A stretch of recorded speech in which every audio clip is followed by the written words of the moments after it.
పూరా లోకల్. జమిలీ వల్ల బీజేపీ పార్టీకి ఎక్కువ లాభం జరుగుతుంది అని అటు విపక్షాలు ఆరోపిస్తున్నాయి. భారతీయ జనతా పార్టీ ఏ రోజు పార్టీ లాభం గురించి పనిచేయలేదు. భారతీయ జనతా పార్టీ ఇక్కడ ఒక కారణం ఉంది. ఏంటంటే మొదటి 10 సంవత్సరాలు ఇప్పుడు అయిపోయాయి. ఇప్పుడు మూడోసారి అధికారంలోకి వచ్చింది. అప్పటి వరకు దేశ ఆర్థిక రాజధాని మహారాష్ట్రలో ఉంది, ముంబైలో. అక్కడ అధికారంలో రాలేదు, ఇప్పుడు అధికారంలోకి వచ్చింది. అంటే అవకాశం చూసి దెబ్బగొట్టే పార్టీ బీజేపీ పార్టీ అని విపక్షాలు ఆరోపిస్తున్నాయి. మెల్లిమెల్లిగా అన్ని రాజధానులలో అధికారంలోకి వచ్చుకుంటూ అప్పుడే జమిలీ కూడా ఎలక్షన్ వస్తే మొత్తం దేశం మొత్తంని ఆక్రమించుకోవచ్చు బీజేపీ పార్టీ అనే విధంగా జమిలీ ప్లాన్ చేశారు అని అంటున్నారు విపక్షాలు. ప్రజలు ఏం కోరుతున్నారు? ప్రజలు ఒక సమర్థవంతమైన నాయకుడు ఈ దేశాన్ని పాలించాలి అని ప్రజలు కోరుతున్నారు. మరి ముందెందుకు చేయలేదు? భాగంగానే మరి పోయిన టర్మ్ లో ఎందుకు చేయలేదు? జమిలీ బిల్ 2014లో డాక్టర్ ప్రియతమ ప్రధాని నరేంద్ర మోడీ గారు ప్రధానమంత్రి అయిన తర్వాత అప్పటి నుంచి చర్చలకు వచ్చింది. 2019లో భారతీయ జనతా పార్టీ స్పష్టంగా మేనిఫెస్టోలో కూడా పెట్టడం జరిగింది. మేనిఫెస్టోలో అధికారం రాగానే మేము 1 నేషన్ 1 ఎలక్షన్ పెడతామని కూడా అప్పుడే చెప్పడం జరిగింది.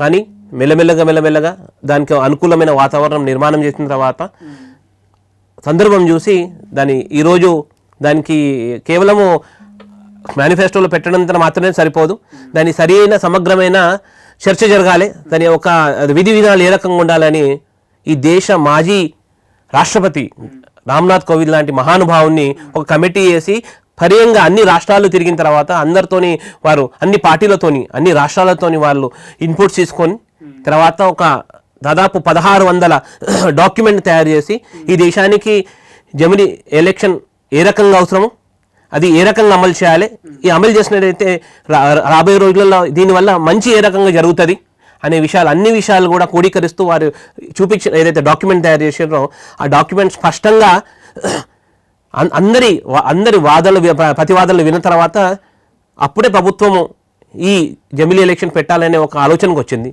ఆలోచనలనే భాగంగా మొన్న బిల్ పెట్టడం జరిగింది. బీజేపీ పార్టీకి ఎప్పుడు ప్రాంతీయ పార్టీలు తలనొప్పిగా మారుతున్నాయి. ఎందుకంటే వాళ్ళతో పొత్తుతో అధికారంలో చాలా రాష్ట్రాలలో ఉన్నారు.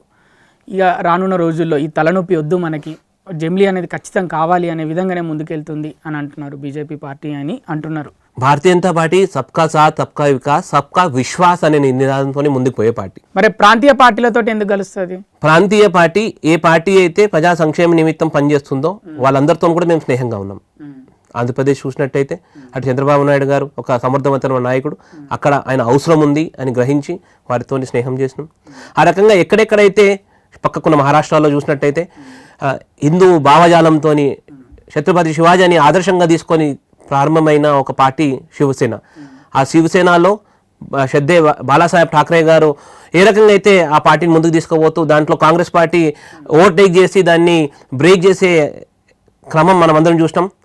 దాన్ని మళ్ళీ తిరిగి ఆ పార్టీలో ఉన్న ఏ సిద్ధాంతం కోసం అయితే శ్రద్ధే బాలాసాహెబ్ గారు ఈ శివసేనను ప్రారంభించారో ఆ స్ఫూర్తికి భిన్నంగా మనం ముందుకు పోతున్నామని గ్రహించిన ఏక్నాథ్ షిండే లాంటి వాళ్ళు బయటకు వచ్చి మళ్ళీ ఆ శివసేన స్ఫూర్తి ఎవరి వల్ల సాధ్యము అంటే భారతీయ జనతా పార్టీ వల్లనే సాధ్యము అని ఎన్డీఏ అలయన్స్లో మళ్ళీ శివసేన షిండే గారి నేతృత్వంలో బయటకు వచ్చి అధికారంలోకి వచ్చి ఈరోజు మళ్ళీ ప్రభుత్వం అదే రకంగా ఏర్పాటు చేయగలిగిందంటే అక్కడ మహారాష్ట్రలో ఉన్న ప్రజలు కూడా శివసేన ఒక సిద్ధాంతం ఏంది, ఆ సిద్ధాంతాన్ని తీసుకుపోయి ముందు నేతృత్వం చేసిన షిండేనే సరైన వ్యక్తి. వారికి సహకారంతో పాటు ఏదైతే భారతీయ జనతా పార్టీ దేవేంద్ర ఫడ్నవీస్ గారి నేతృత్వం సరైన పార్టీ అని గ్రహించి వారికి ఈరోజు పట్టం కట్టింది.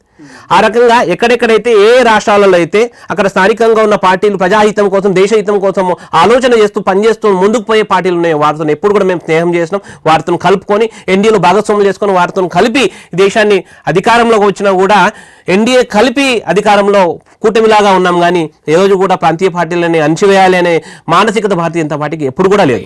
ఇలా ఇకపైన జరగద్దు, ప్రాంతీయ పార్టీలతోటి పొత్తు ఎందుకు మనకు అవసరమా అనే విధంగానే ముందడుగులు వేస్తుందా భారతీయ జనతా పార్టీ? ఒకసారి చూసినట్టయితే ఈ దేశంలో ఉన్న అన్ని పార్టీలు, కాంగ్రెస్ పార్టీ మీకు తెలిసిన ఏడ ప్రారంభమైంది, ఎక్కడో లండన్లో కొందరు వ్యక్తులు విలాసం కోసం తయారు చేసుకున్న పార్టీ. కమ్యూనిస్ట్ పార్టీ ఈ దేశం సంబంధించిన సిద్ధాంతం ఈ దేశం భౌగోళికంగా, ఆర్థికంగా, సామాజికంగా సంబంధం లేని పార్టీ ఏదైతే ఉందంటే కమ్యూనిస్ట్ పార్టీ.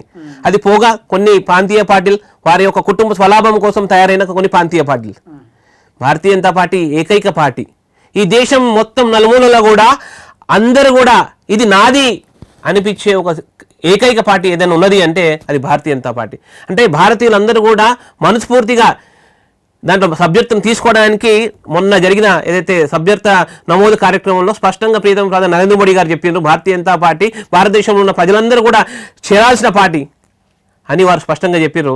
ఏ రాష్ట్రమైనా కానీ, ఏ జిల్లా అయినా కానీ అందరూ కూడా భారతీయ జనతా పార్టీ మాది అని రియలైజ్ అయ్యి ఫీల్ అయ్యి వచ్చే ఒక పార్టీ ఏదైతే ఉన్నదంటే భారతీయ జనతా పార్టీ.